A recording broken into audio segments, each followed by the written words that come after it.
Labor law reform, I want to say, is a canary in the mine shaft of democracy.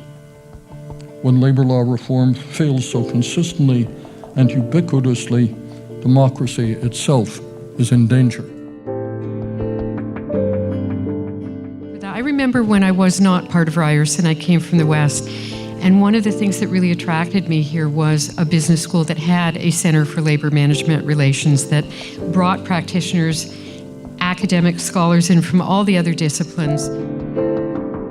So the CLMR, throughout its nearly a decade of activity, has fostered discussion and engagement on the key labor relations issues of the day.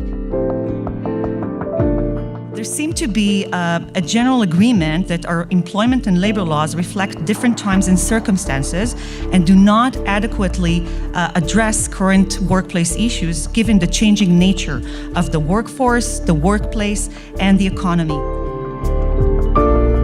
It's become so normalized for people to feel anxious about their economic security.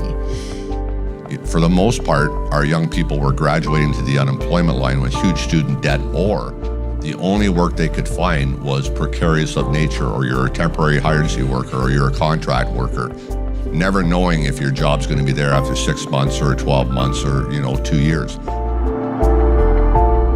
The president of the Ontario Chamber of Commerce went public and said this would be catastrophic to the province of Ontario, Bill 148.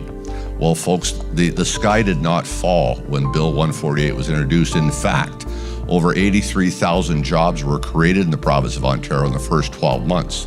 Today's premier stated when he got elected that he was going to find efficiencies and no worker would lose their job. Premier Ford needs to understand, we've already lost nurses. We're in excess of 75 nurses since the premier has been elected have lost their jobs.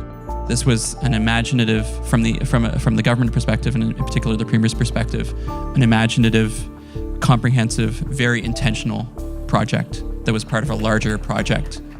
A lot of these folks are looking at labor as a regulation file, and how do we take action and remove regulations and make it easier for, in their view, make it easier for business to come in and expand and make it easier for folks to hire.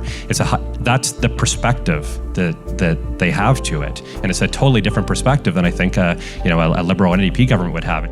The gaps that were identified in that 2015 series were, at least in part, addressed through the Bill 148 reforms, and then subsequently reversed under Bill 47. A first-hand experience as a journalist as to the real chilling effect that reversal had on workers and their ability to voice their stories and their experiences on the job, which is, I think, really so key in terms of building a narrative about what it's like to work in Ontario.